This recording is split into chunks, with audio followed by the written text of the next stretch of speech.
পাঠ করছি বাড়ির নাম বৃষ্টিলেখা উপন্যাস, পর্ব 15। লেখনীতে সাবিকুন্নাহার নিপা, পাঠে আমি মার্জিয়া।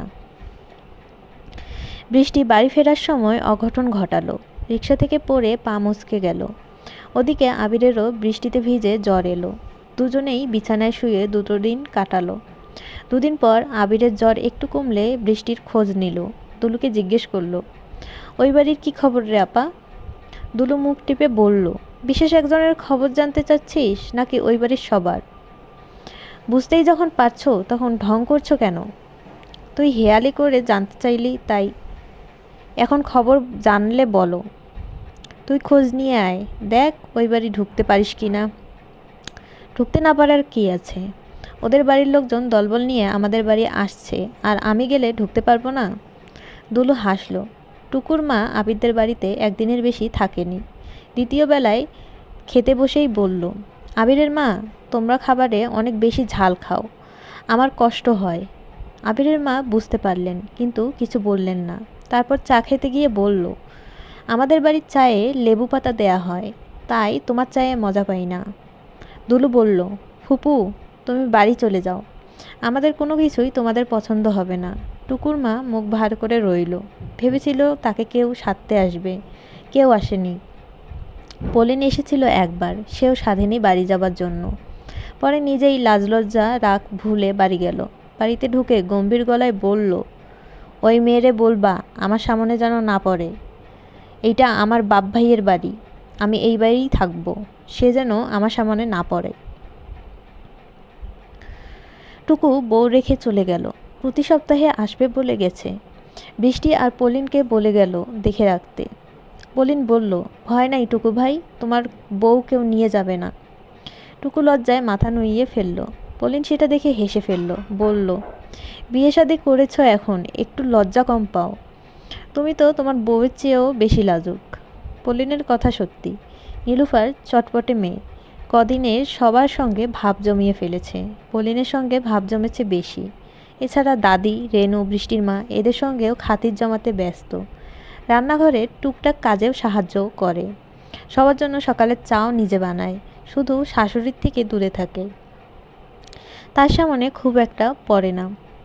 আতিফ পলিনকে নিয়ে একটু চিন্তায় আছে। মেয়েটার পরীক্ষার আর কটা দিন বাকি। এবার যদি ফেল করে তাহলে লজ্জায় ওর মাথা কাটা যাবে। নিজের ভর্তি পরীক্ষার পড়ার টেনশন বাদ দিয়ে ও পলিনকে নিয়ে টেনশন করছে। আর পলিনের কোনো হেলদোল নেই। সে তার মতো বিন্দাস ঘুরে ফিরে কাটাচ্ছে। পড়ার সময় রাজ্যের অজুহাত নিয়ে বসে। আতিফের নতুন চিন্তার কারণ অবশ্য অন্য কিছু। আজও পলিনকে সিনেমা হল থেকে বেরোতে দেখেছে। সঙ্গে আরও দুটো মেয়ে আর ছেলে ছিল। একটা ছেলের সঙ্গে পলিনের হেসে কথা বলাও ওর চোখ এড়ায়নি। তারপর থেকে টেনশন বেড়ে গেছে। এই মেয়ে আবার প্রেম করছে না তো? সরল সোজা টাইপ মেয়ে, কোনো কিছু না ভেবে প্রেমের সম্পর্ক জড়িয়েও যেতে পারে। তাতে ওর কিছু যায় আসে না যদিও, তবুও মাথা থেকে ব্যাপারটা ঝেড়ে ফেলতে পারছে না। আতিফ সন্ধেবেলা পড়াতে এসে পলিনকে জিজ্ঞেস করলো, তুমি আজ ক্লাস না করে সিনেমা দেখতে গিয়েছিলে? পলিন সঙ্গে সঙ্গে অস্বীকার করলো, বলল, না, তোমার কাকা স্কুলে থাকা অবস্থায়ও পালিয়ে সিনেমা দেখতে যাও, তোমার তো ভারী সাহস দেখছি। পলিন তোতলাতে তোতলাতে বলল, কই না তো, আমি স্কুলেই ছিলাম। আমি দেখেছি, অন্য কাউকে দেখেছেন। তোমাকে চিনতে আমার ভুল হবে? পলিন চুপ করে রইল। আতিফ জিজ্ঞেস করবে না ঠিক করেও জিজ্ঞেস করলো, যে ছেলেটার সঙ্গে হেসে হেসে কথা বলছিলে ও তোমার বন্ধু? কোন ছেলেটা? যাদের নিয়ে সিনেমায় গিয়েছিলে তাদের মধ্যে যার সঙ্গে হেসে হেসে কথা বলছিলে। না, বন্ধু না, আমার সঙ্গে একসাথে পড়ে, ওই তো সিনেমা দেখালো। আচ্ছা, বন্ধু না তবুও সিনেমা দেখতে গেলে কেন, তাতে কি? কিছু না, বই বের করো। পড়ানোর পুরো সময়টা আতিফ চুপ করে রইল। পড়ার বাইরে পলিনও কোনো কথা বলল না। যাবার আগে বলল, বাড়ির কেউ জানে যে তুমি এভাবে সিনেমা দেখতে যাও? পলিন মাথা নেড়ে না বলল। বুবুও জানে না? পলিন আবারও নাসূচক মাথা নাড়ল। আতিফ আর কিছু বলল না, চলে গেল। আতিফ যেতেই পলিনের ভয় লাগতে শুরু করলো। এই ছেলে আবার বাড়ির লোককে বলে দিবে না তো? বললে তো পলিনের আষাঢ় মাসেই সর্বনাশ হয়ে যাবে। পৌষ মাস অবধি অপেক্ষা করতে হবে না। আবির সাহস করে বৃষ্টিদের বাড়ি এলো। বৃষ্টির মা বলল, বৃষ্টি, পলু, ওরা ঘরে আছে, দেখে আয়। ব্যাস, আবিরকে আর কে পায়। এই বাড়ির সব ঘরে আসা হলেও এই ঘরে আসা হয়নি। পলিন পড়ছিল, আবিরকে দেখে বলল, এ কি, তুমি রাতের বেলা? আবির বিরস মুখে বলল, রোগী দেখতে চলে এলাম। বৃষ্টি বিছানায় বসা ছিল, হাতে একটা গল্পের বই। আবিরকে দেখে নড়ে চড়ে বসল। পলিন বলল, তা রোগী দেখতে এসেছো খালি হাতে? কি নিয়ে আসো? কিছু নিয়ে আসোনি? আবির লজ্জায় পড়ে গেল। এই পলিনটা সবসময় ওকে অপ্রস্তুত করে। বৃষ্টি এতক্ষণে মুখ খুলল, বলল, পলু, তুই কি থামবি? পলিন চুপ করতেই আবির বলল, তোর কি অবস্থা? রিক্সা থেকে ঝাঁপ দিয়ে মরতে গেছিলি শুনলাম। বৃষ্টি উত্তর দেবার আগেই পলিন বলল, বুবু মরতে যাবে কিসের দুঃখে, ওর বিরহ কিসের? আবির বলল, এই যা, কিছু খাবার দাবার নিয়ে আয়। অতিথি আপ্যায়ন শিখিসনি? তোর শ্বশুরবাড়ি গেলেও তো এমন না খাইয়ে রাখবি।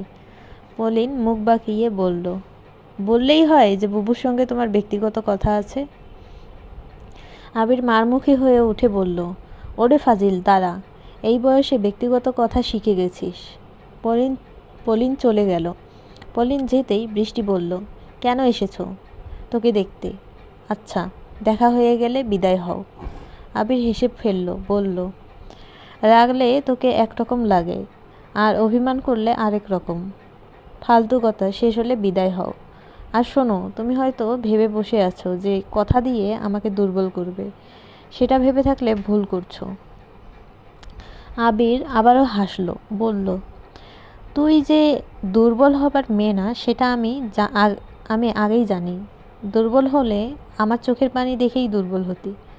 বৃষ্টি অন্যদিকে তাকানো ছিল। আবিরের কথায় ওর দিকে তাকালো। আবির ওর পায়ের দিকে তাকিয়ে আছে। ব্যথার জায়গাটা এখনো ফুলে আছে। আবির আলতো করে ছুতে গেলে বৃষ্টি পা সরিয়ে নেওয়ার চেষ্টা করল। বৃষ্টির গলার স্বর খানিকটা রুক্ষ করে ফেলল, আবির ভাই, বাড়ি যাও। তোদের বাড়ি থাকতে আসিনি, এত যাও যাও করিস না। বৃষ্টি অন্যদিকে তাকিয়ে রইল। আবির বলল, তুই ওদিকে তাকিয়ে আছিস কেন? নিচে কি তোর শ্বশুরের ছেলে দাঁড়িয়ে আছে? তুমি আমার দিকে তাকিয়ে আছো তাই। আবির আবারও হেসে ফেলল, বলল, বৃষ্টি শোন, ইগোর দেয়াল ভেঙে ফেলার সময় এখন এসেছে। অনেক তো হলো, আর কত? বৃষ্টি জিজ্ঞাসু চোখে তাকালো। আবির বলল, বুঝতে পারছিস না? বৃষ্টি জবাব দিল না। আবির বলল, এই দুদিন তোর খোঁজ নিতে একবারও আসেনি বলে তুই তোর ভাই বোনকে দিয়ে আমার খোঁজ নিয়েছিস। তারপরও বলবি আমার কোনো গুরুত্ব নেই তোর জীবনে? বৃষ্টির চোখের দৃষ্টি আড়াল করলো। আবির নিঃশব্দে হাসল।